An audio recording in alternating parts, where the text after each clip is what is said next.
surviving the zombie apocalypse looks so easy in The Walking Dead. Kill the reanimated corpses, look after most of the living, scavenge for food, and don't piss off that fella with the baseball bat. Rick Grimes might look a little grumpy every now and again, but he's practically living on cloud 9 compared to what players will be put through in State of Decay 2, where staying alive is the least of your concerns in a visually rich but mechanically austere world. It's the kind of game where a difficult choice lies around every corner, either that or a horde of ravenous zombies. Perhaps both. Either way, neither scenario is likely to end particularly well for you. The first decision you'll have to make in State of Decay 2 is which duo of randomly named characters you want to start off as, each bearing their own stats and upgradable skill trees affecting things like stamina, strength and firearm proficiency. These will be the founding members of your community, and while they determine minor things like the dialogue during the opening tutorial mission, it's best not to think of them as anything close to a main protagonist.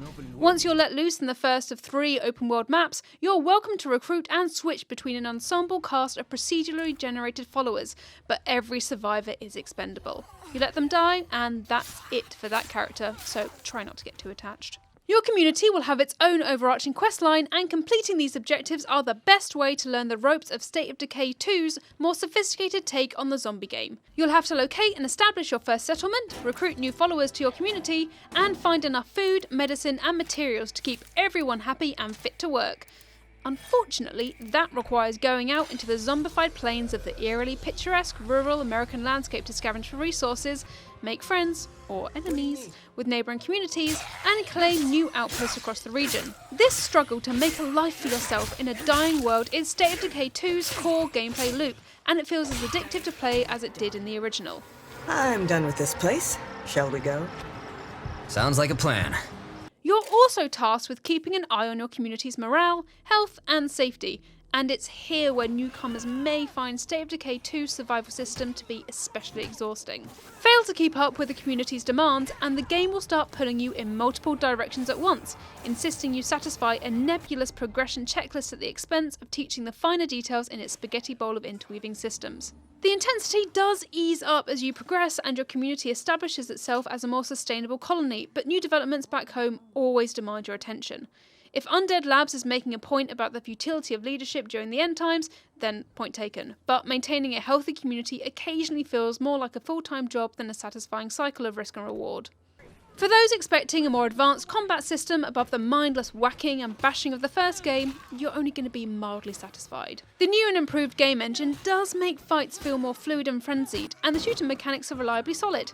But you'll still often find yourself mashing the melee button to get out of a sticky situation, and there's no real skill to it, other than dodging to avoid lunges or finishing foes with a powerful ground attack.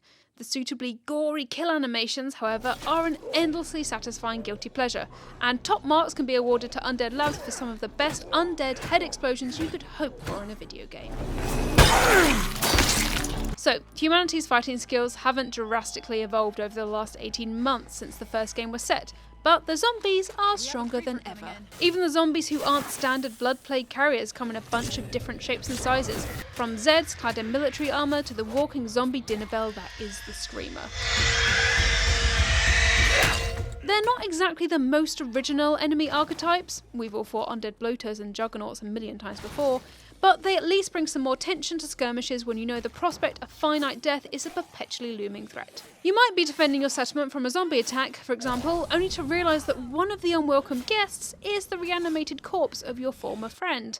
Or perhaps you'll be forced to euthanise, aka shoot, an infected community member in order to conserve what's left of your meds and save the community at large. The memories you make for yourself will almost never be tales of sunshine and rainbows, but they remain the thrilling highlight of State of Decay 2's unique approach to sandbox storytelling.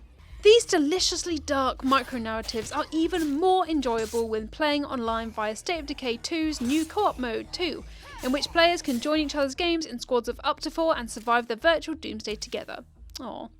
Having an extra human hand to help you out does ease the burden of the game's uncompromising difficulty, and generally livens up every activity you engage in throughout the world. It's not the essential way to play State of Decay 2, and some may even prefer having more control of their world in single player, but co-op is nonetheless a great addition that Undead Labs was savvy to include for the sequel.